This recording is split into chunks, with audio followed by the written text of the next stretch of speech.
नमस्कार, आज है वीलॉग 14 और मैं फिर बताऊंगा कि मैंने कल क्या देखा। तो कल मैंने अमित शाह की जो बंगाल गए हुए हैं दौरे पे, उनकी प्रेस कॉन्फ्रेंस देखी और उन्होंने प्रेस कॉन्फ्रेंस में कुछ ज़रूरी बातें बताई। वो प्रोपेगेंडा भी ध्वस्त किया जिस पे ये कहा जाता है कि बीएसएफ ही बॉर्डर की निगरानी कर रही है, तो वो इन घुसपैठियों को रोक क्यों नहीं पा रही।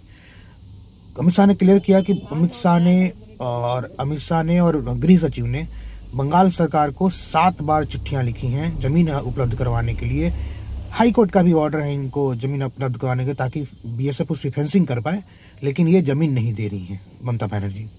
दूसरी बात, बंगाल का जो टेरेन है, वहाँ पर नदियाँ हैं, नाले हैं, जिनको कवर करना, जिन पे फेंसिंग करना बहुत मुश्किल है और वो डिफ़िकल्ट एरिया है, उसमें बीएसएफ भी नहीं कर पा रही है, तो उससे भी लोग घुस जाते हैं। घुसने के बाद बंगाल पुलिस बीएसएफ के साथ कोऑर्डिनेट नहीं ढंग से करती और उसके कारण वो पहचान नहीं हो पा रही घुसपैठियों की और घुसपैठियों को भागा नहीं भेजा जाता।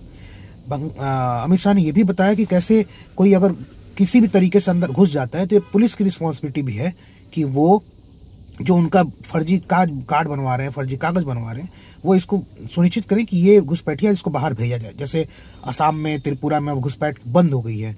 आपने भी देखा होगा हेमंत बिस्वा शर्मा का कि वो हर दूसरे तीसरे दिन एक फोटो डालते हो कि ये पकड़ा गया, वो घुसपैठ रोक रहे हैं वो लोग।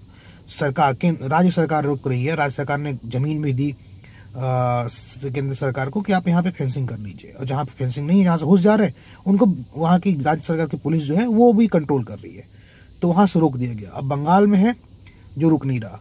तो उसी पे मैं टीएमसी के एक और नेता के बयान सुन रहा था जिन्होंने बोला कि अरे 71 का तो था ना वो कट ऑफ, तो इसको 2024 का कट ऑफ कर दें। 2024 तक जितने बांग्लादेशी आ गए उनको अपना लीजिए, क्या दिक्कत है। एक ने बोला कि अरे वो तो भूखे हैं, वहाँ पे खाने के लिए यहाँ आते हैं, तो उनको भगा दोगे।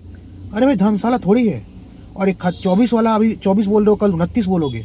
वोट के लिए बोल रहे हो। यही किया बांग्लादेश में जो हिंदू थे, जो लिबरल्स थे, उन्होंने यही किया। अभी जो आंदोलन हुआ था उसमें सपोर्ट किया, और आज के डेट में वो खुद रो रहे हैं कि गलती कर दी, क्योंकि वो जो स्टूडेंट्स थे वो जमात के साथ मिल गए, जमात इस्लामी के साथ। तो ये तुम समझ नहीं रहे हो कि तुम किसको आने के लिए बोल रहे हो। तुम्हारा सत्ता हमेशा नहीं रहेगा।